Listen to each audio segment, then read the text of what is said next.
Hare Krishna. So we will resume our discussion on the second chapter of the Bhagavad-gita from verse 31. So last time we ended on verse 30, which was essentially the conclusion of the Sankhya portion. So in verse 31, Krishna says, Swadharmam api chavekshya na vikampitam arrasi dharmyadi yudachreyo nyat kshatriyasya na vidyate. Considering your specific duty as a Kshatriya, you should know that there is no better engagement for you than fighting on religious principles. So, there is no need for hesitation. So, this starts a new section in the second chapter of Karma Kand. So, so far, Krishna has been asking Arjun to act on the knowledge of the soul. But he was also dropping in this, that in the unavoidable discharge of your duty. Right? So while he was talking about the soul, he was also alluding to duty, recurring theme there. Now this becomes the focus. Arjun would say, you keep saying in the unavoidable duty, how do I know what my duty is? So in 8 verses, from 31 to 38, Krishna talks about the glories of performing the prescribed duty. This is known as Karma Kanda. So Kanda essentially means chapter, and Karma is karma, we know it's activities. And these 8 verses essentially are a summation of the first section of the Bhagavad-gita. From chapter 3, 4, 5, 6, Krishna will expand upon these set of 8 verses. Right? So we remember we said Bhagavad-gita is divided into 3 sections. Karma, first 6 chapters, Gyan, last 6 chapters, and Bhakti, the middle 6 chapters. So the part that Krishna spoke about Sankhya, the knowledge, that gets expanded in the last 6 chapters. What Krishna is speaking about karma kand, and I'll explain a little bit about this qualification of karma kand. That is expanded from in the first 6 chapters, specifically verses 3 to 6. So how does the flow go? That Krishna has so far established that the soul cannot be destroyed. So considering that the soul is indestructible, you should not fear killing. But this killing should only be done if it is your prescribed duty, if it is your dharma. So Krishna says, let me now explain to you this notion of dharma. Right? And the point that Krishna will expand is that through the performance of prescribed duties, one is protected from the undesirable impacts of one's activity, and one gets access to enjoyment. So because it is the prescribed duty of a Kshatriya to fight and battle to uphold the principles of dharma, then the killing by the Kshatriya is never contaminated by sins. Just like in the army, the soldier goes and on the front he is fighting the enemies. And there the soldier kills 100 enemy soldiers, he gets an award. Nobody says you're a killer, you're a murderer, you should be hung. The opposite. He is glorified. Why? Because the killing is part of his dharma. It's part of his duty. So not only does it make him immune from any sins because it is his prescribed duty, it is actually his gateway to happiness. Right? So this is the essential principle of karma kand. Performing prescribed duties in view of enjoying the results. Giving in charity so that you enjoy the piety accrued from charity. Or study so that you can acquire a position of respect. So doing activities so that you can enjoy the fruits of the activity. That is why this is also known as fruitive activity. That the activities are done with view of enjoying the fruit. And technically they are known as sakam karma. So kam means desire, sakam means with desire, karma means activities. So activities that are done with desires to enjoy. And Krishna will present sakam karma, but he will take Arjun beyond sakam karma to a higher platform later on, and then we will see when that happens. But through this, Krishna is defeating Arjun's argument about enjoyment. Like Arjun had initially said, and this is in verses 32 to 35, chapter 1, he said that if I kill them, there is no enjoyment for me, because everybody that I can enjoy with is dead. And Krishna says, not true. On the authority of the scriptures, I tell you that if you do your prescribed duties, you will enjoy. You will enjoy in this life, and you will enjoy in the next life. Right? And of course, then Krishna will later on go and talk about a higher platform of karma, which is nishkam karma. Now, when people read it without guidance, then they get confused by the seemingly contradictory statements made in the Bhagavad-gita. At one point, Krishna is saying that your body is a bag of chemicals, right? And then another point, Krishna is saying that the soul is eternal, right? Contradictory. And now here Krishna is talking about sakam karma. Do your duty and enjoy the results. Just a few verses down, Krishna will actually condemn this, saying that only fools do activities for the purpose of enjoyment, but the ones who are learned, they do activities nishkam, with detachment. So these contradictions are only apparent. One should see them as points of advancement.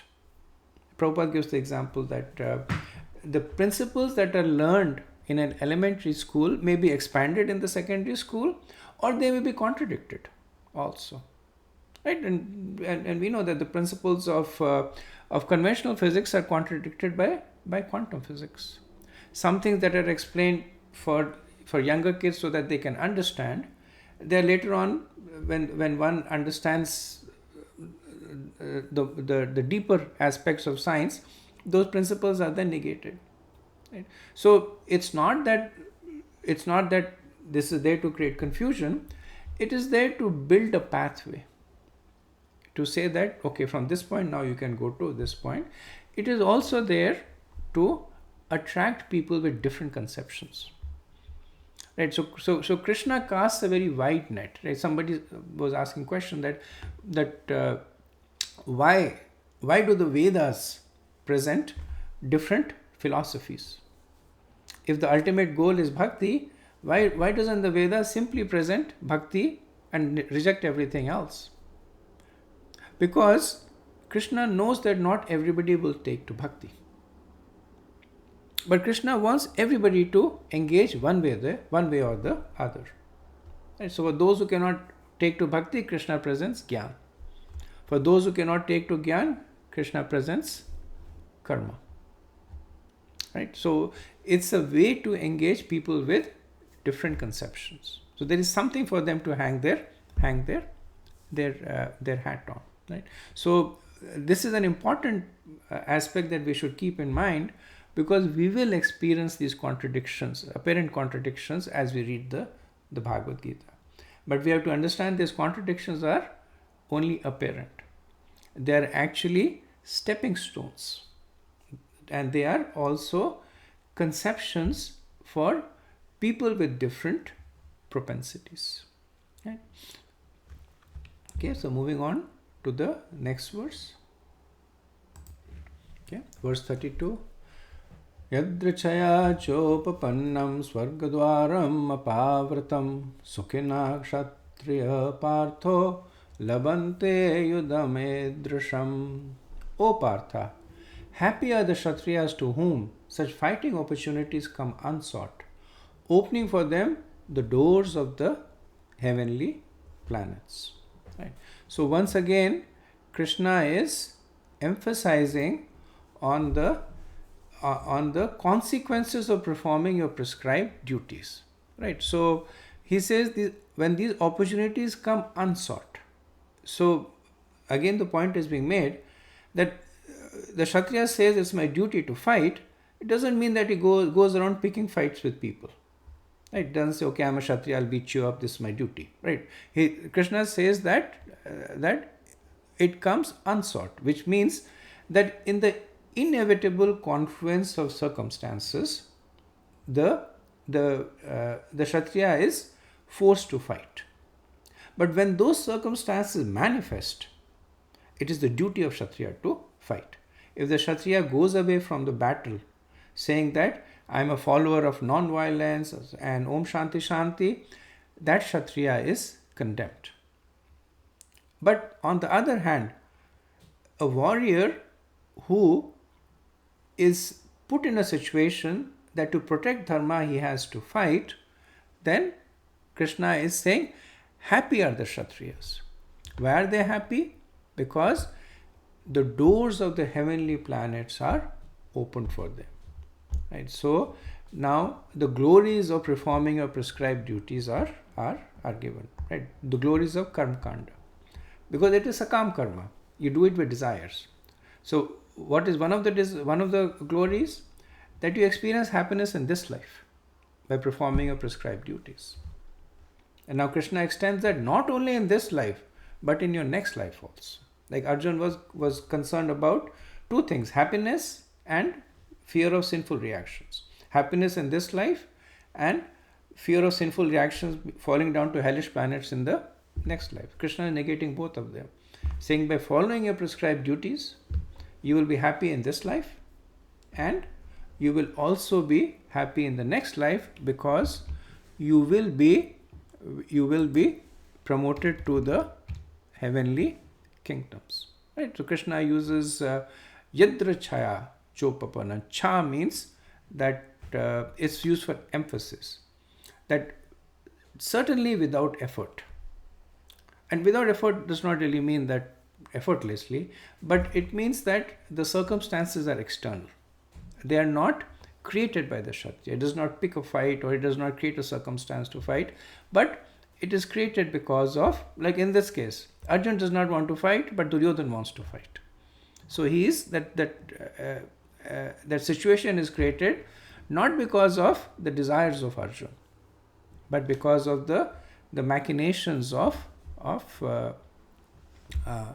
Duryodhana and the Kauravas. Prabhupada quotes from Parashar Smriti that Kshatriya hi praja raksham shastrapani pradandayan nirjatya para shainyadi kshitam dharmena palayat. Like, so this is Parashar Rishi talks more about karma kand. So he says, what is the duty of the Kshatriya? Is to praja raksham, is to protect the citizen in all difficult circumstances. Right? And shastrapani pradantyam. And in order to protect that, if he has to take up weapons, nirjita para sainyadi, if he has to fight with inimical armies, then he should do that. And kshitim dharmena palayat.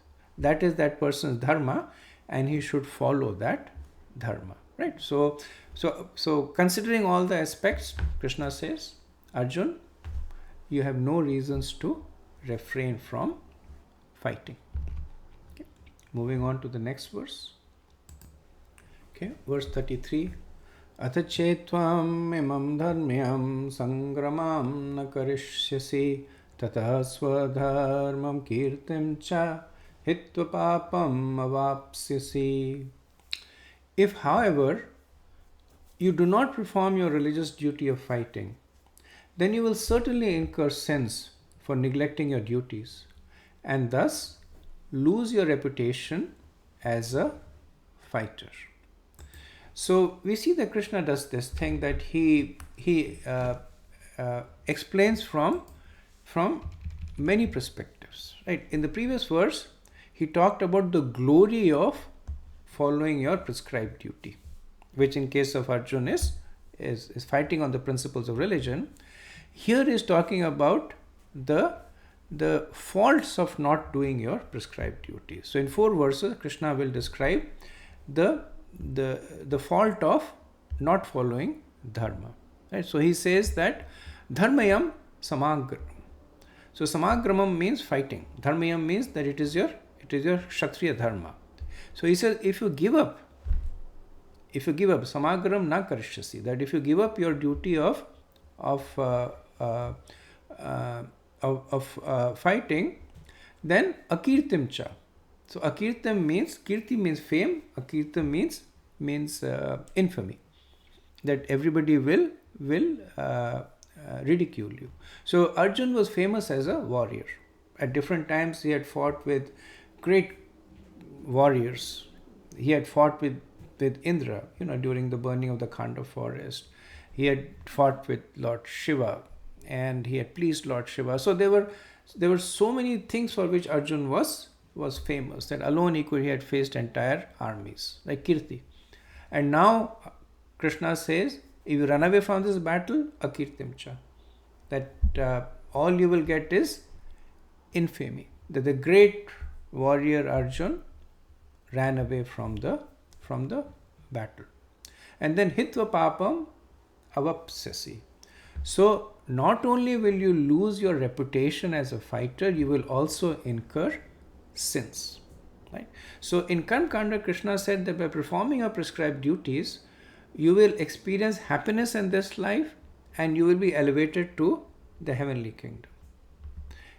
If you do not follow your prescribed duties, both those things get negated. That you will experience the distress in this life of being ridiculed, of being condemned, and because of the sinful reaction, you will suffer in your next life also. Right? So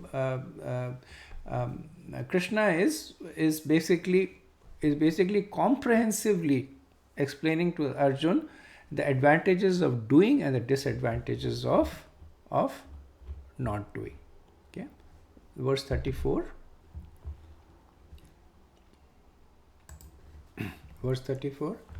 Akirtam chapi bhutani kathayasyanti te avyayam sambhavitasya chakirtir mranadati richatyate.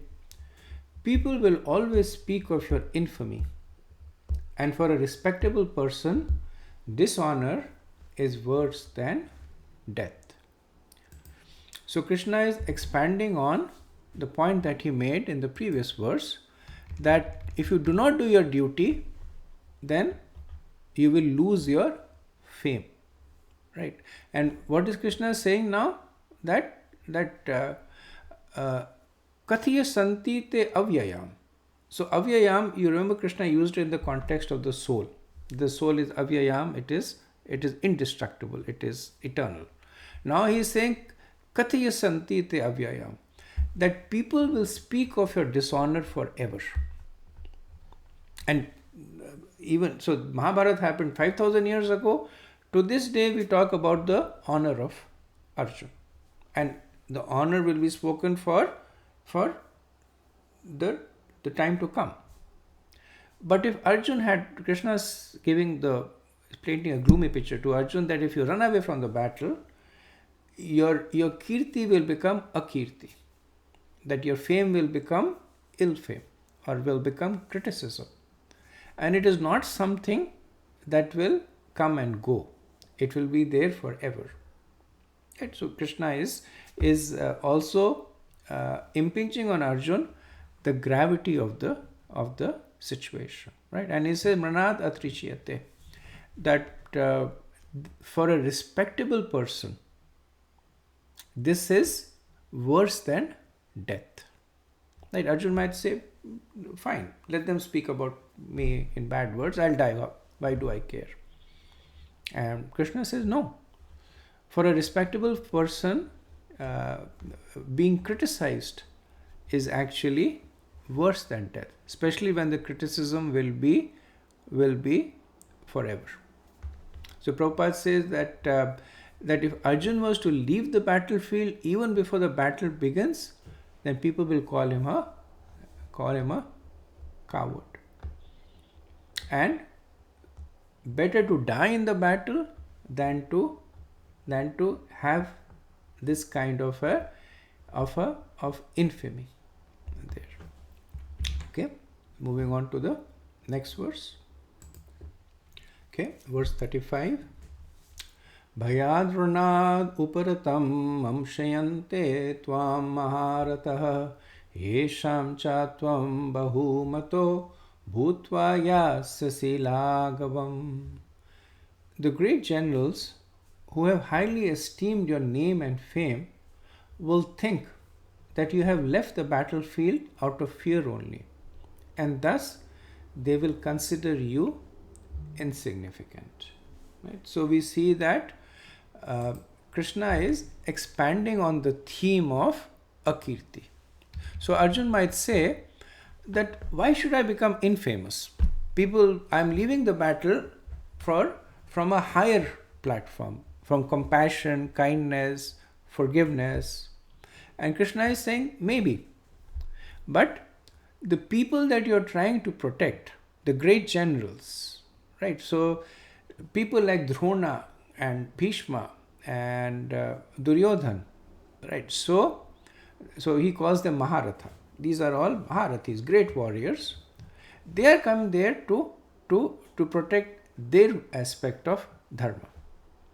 They will think that you have left the battlefield out of fear, because it is not the duty of the warriors to leave the battlefield out of compassion. So these are the very same people, he said, who have highly esteemed your name and fame. So these are the very people who would shake in fear by your presence, who were terrified of the Gandiv of Arjun, who hold you. The people like Drona and Bhishma, they were very proud of the prowess of Arjun. But now, he says, when they see you running away from the battlefield, bhutva yasasi lagavam, that they will consider you to be insignificant. So the people that you think that you are doing a favor with will actually be the very same people who will be the cause of your infamy. They will go around telling everybody. That Duryodhan will tell everybody that Arjun was so scared of me that when he saw me in Kurukshetra, he ran away. And that will be something that will stay forever. Right? So Krishna is basically through repetition and expansion. And there are two ways that emphasis is done. One is through repetition, the other is through expansion. You say that there is a sharp right turn on the road, be careful there.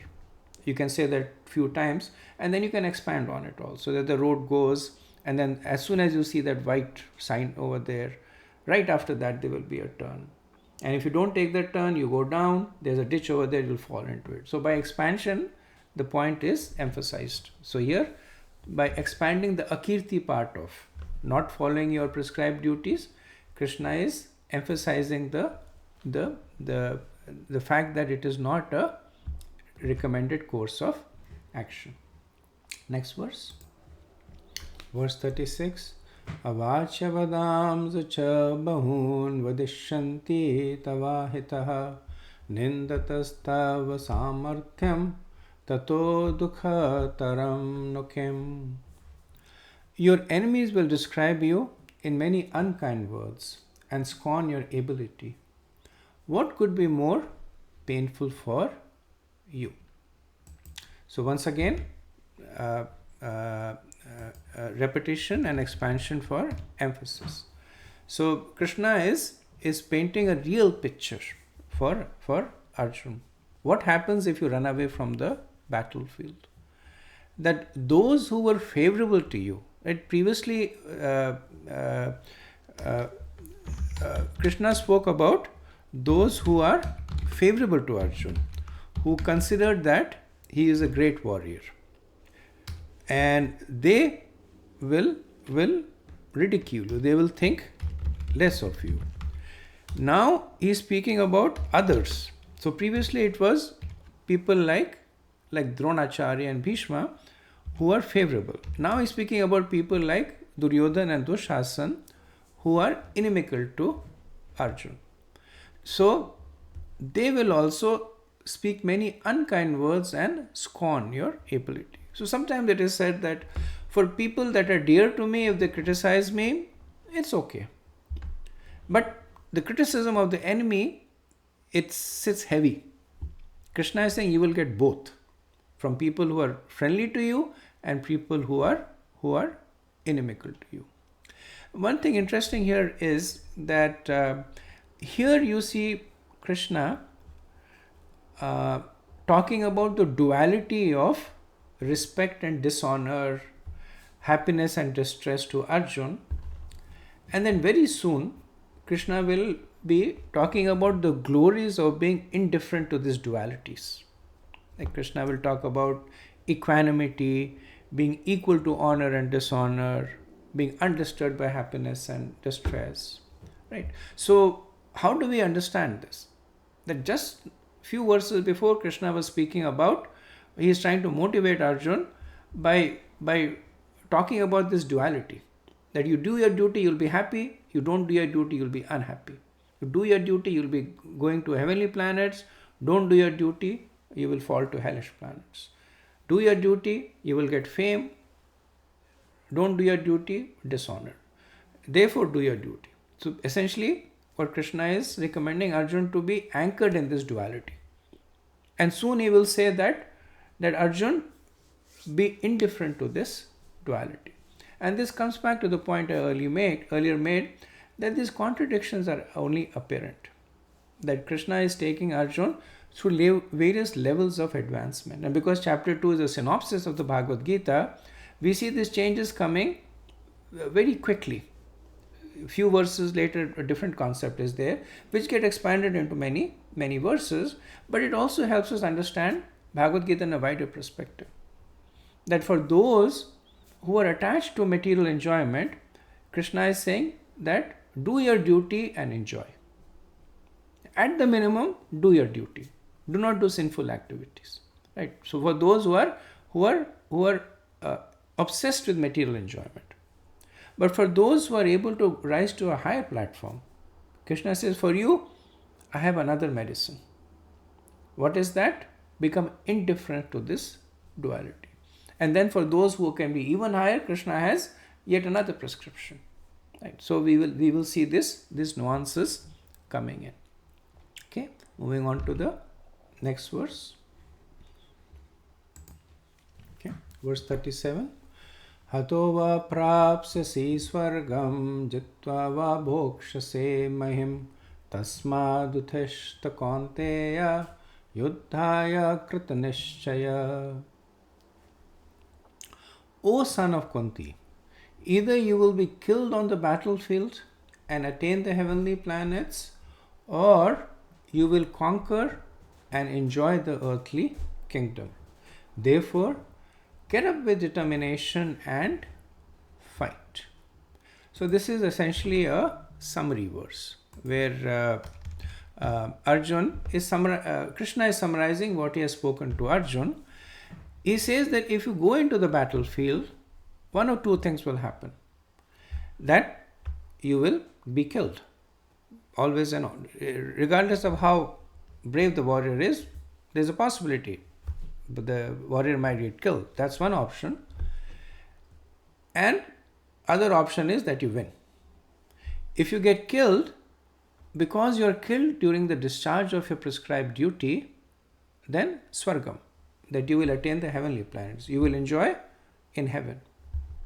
If you win, then you will enjoy the kingdom here in earth, and after that go to heaven. So there is no downside.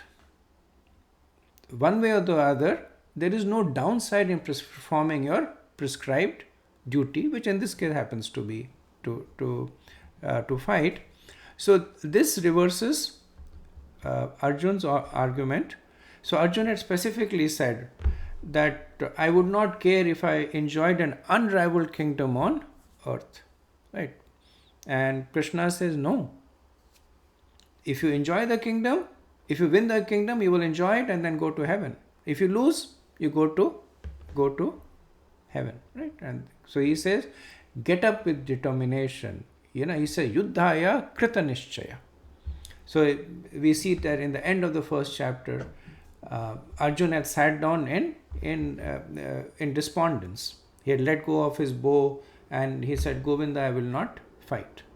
Now Krishna is encouraging me, Yuddhaya Krita Nishchaya, that give up this despondence with Nishchaya, with determination, get up and fight, because all roads that emerge from following your duty are going to take you to desirable results. Okay, next verse 38. Verse 38.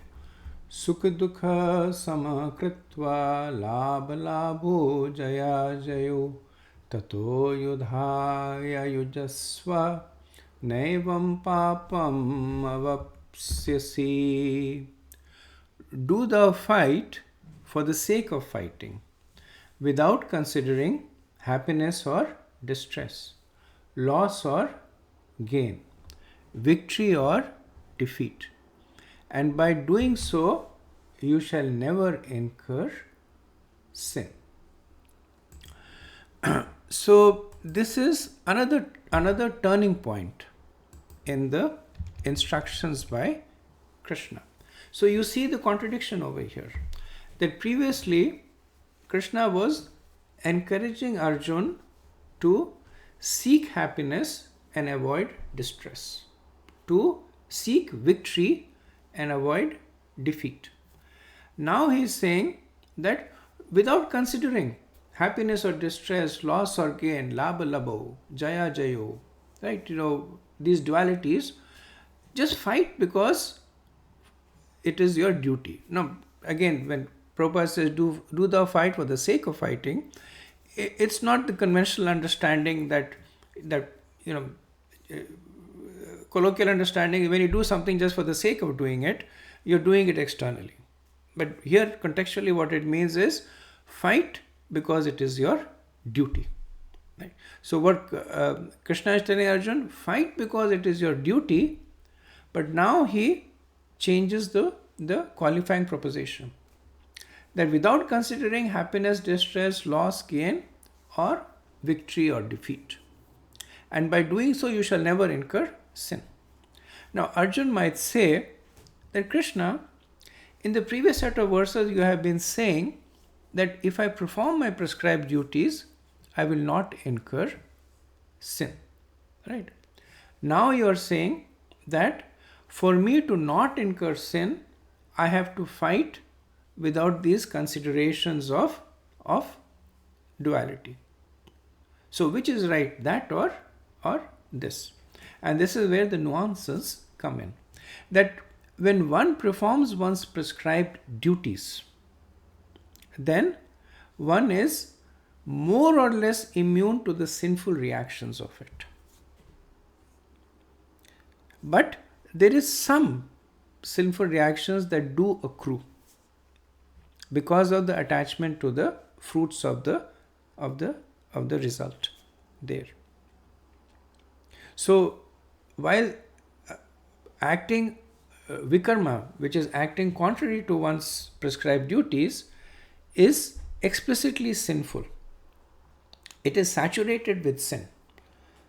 But performing activities with a desire to enjoy, even if they are prescribed activities, there is a nuance of sin. Now, what is this sin? And this is something that will get expanded later on, that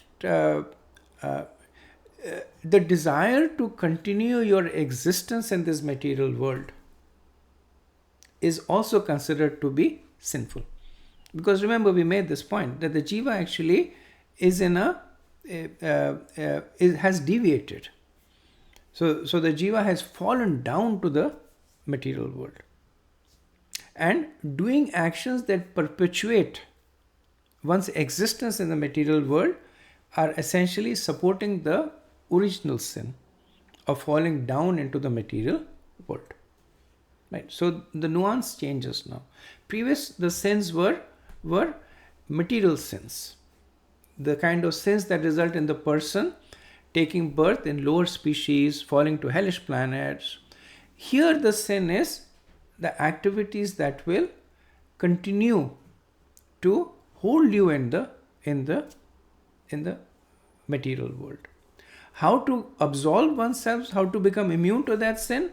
Now Krishna gives the formula. For that, he is saying that do your duty without consideration of the results of duty. Previously he was speaking about sakam karma, now he is speaking about nishkam karma.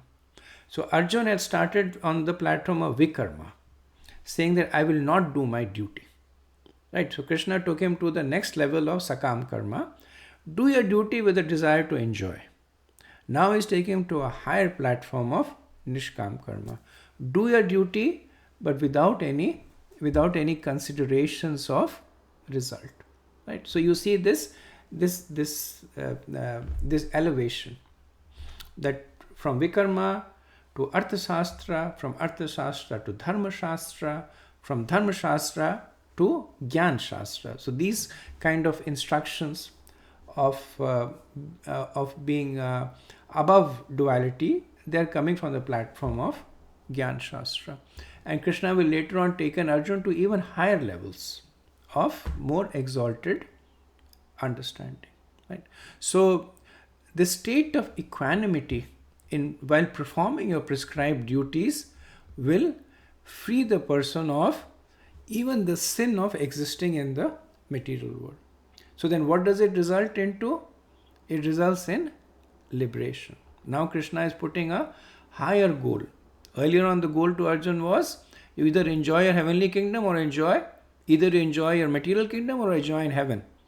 Now Krishna is putting a higher goal to Arjun, that you can actually also completely escape this cycle of birth and death, this existence in the material world. How? By doing your duty without being attached.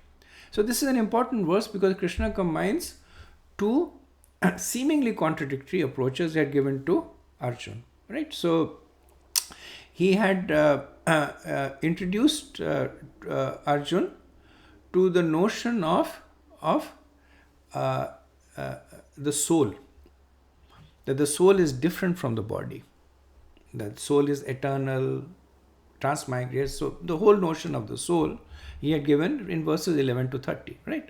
And then from 31 to 37, Krishna had asked Arjun to perform his prescribed duty. Now he is combining these two and saying to Arjun, you perform your prescribed duty, but from the platform of the soul. So when you're performing from the platform of soul, then the extensions of the body do not matter anymore. So this whole notion of fame and disfame, infamy, or happiness, distress, they're essentially something that is experienced at a body level. So when you become indifferent to that, you're essentially rising above the bodily conception and anchoring yourself at a spiritual conception. So what is Krishna now saying? Fight for the sake of fighting, which means fight because it is your duty. Do not fight because you want to enjoy the fruits of the fighting, because that is at a bodily conception. So do your duty, but from the platform of understanding that you're not the body but the soul, right? And Prabhupada in the purport explains how this will eventually fructify into the highest platform of bhakti, right? So we have to stay tuned for that. So in the next 15 verses, from verse 39 to 53, Krishna will now expand on this verse of Nishkam Karma. It's a topic that is very dear to Krishna. It's a theme that will recur right through Bhagavad-gita.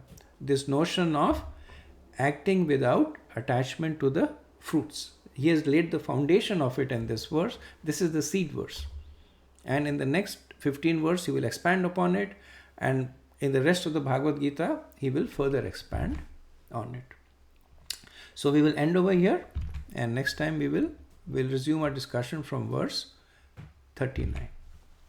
Hare Krishna. All glories to Srila Prabhupada.